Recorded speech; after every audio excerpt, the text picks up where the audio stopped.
there is just so many games this season that has been decided by umpires. Way too many. Way too many. And I'm just...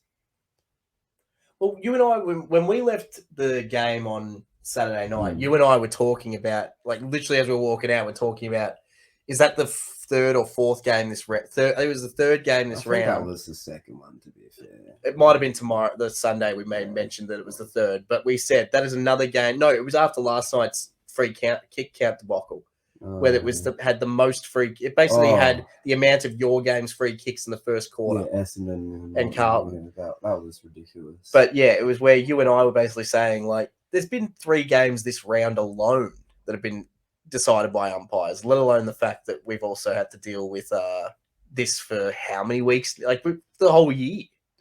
It's years now. It's just inconsistencies. Like, I don't expect the tallies to be even always, but come on. It's getting ridiculous now. And then they realize that they've messed up, so then in the next game they'll just call everything and then the game's over umpired. It's just, I'm tired. I'm not even angry anymore. I've got nothing to be angry at. I'm just tired of it. I'm just drained. I'm tired. We made you tired. Yeah. Well, I guess that means umpires for the. I think we counted it up. I think for the 5th time this season. 5th time umpires. You've been arrowed. They deserve it, though. I mean, this is probably, and I don't know if you would agree with this is the worst year of umpiring I've ever seen. I barely noticed it. Oh, fucking Collingwood fan. Let's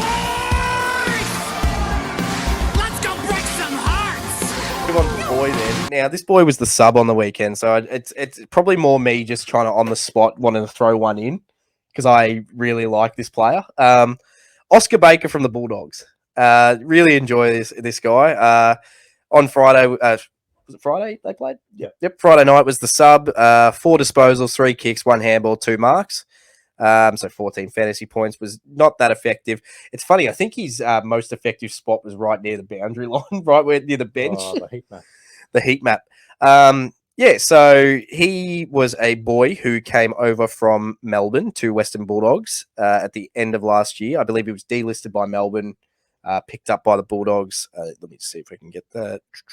Delisted by Melbourne at the end of the 22 AFL season. Baker was selected by the Western Bulldogs in the preseason supplemental selection period. Baker made his debut in round 1 against Melbourne. He's been. I got to admit, had a very solid year so far. I don't think he should have been the sub. I think he's someone who actually deserves to be in the starting 22. But yeah, he's forming together a nice little season at the Bulldogs. I reckon he's made the most of his opportunity in a new club to be able to basically get himself there. I'll get the games up for you guys, just so you know. He is 25 years of age, was originally drafted from the NEFL, was pick 48 in the 2017 national draft. Of course, as I said, went to Melbourne, played his first game in round 9, 2019 against West Coast at Optus Stadium.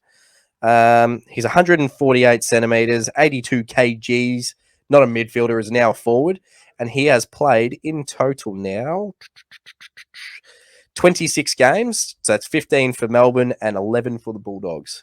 So Oscar Baker, welcome to the Boys Club. You remember this, pal?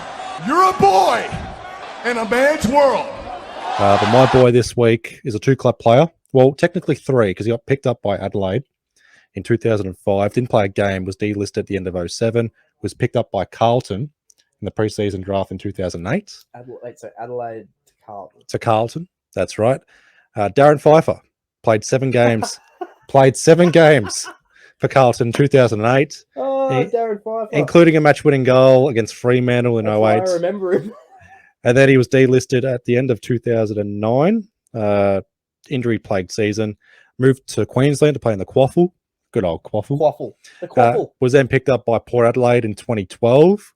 Played 16 games and kicked just 2 goals across 2 seasons. A cheeky Brownlow vote against North Melbourne.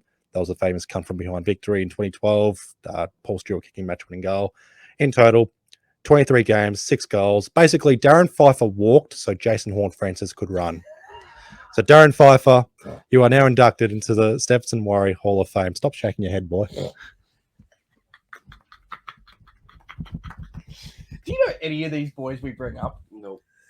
So far, we were discussing it the other day. Seb Tape is still the boy that I think gets under your skin the most. It's not a real person. Mate, the Sun's inaugural list would say otherwise. Fucking anime character. Oh yeah, can I explain? I'm gonna explain that quickly. Maso goes to me, he goes, "Oh, he's like an anime character," and I was like, "What?" And he brings up this picture of the guy with tape coming out of his arms. I was like, "What is happening right now?" Each time I picture Seb Tape. It's just Seb Tape in a nutshell. Takeshita! お前らよ聞けよ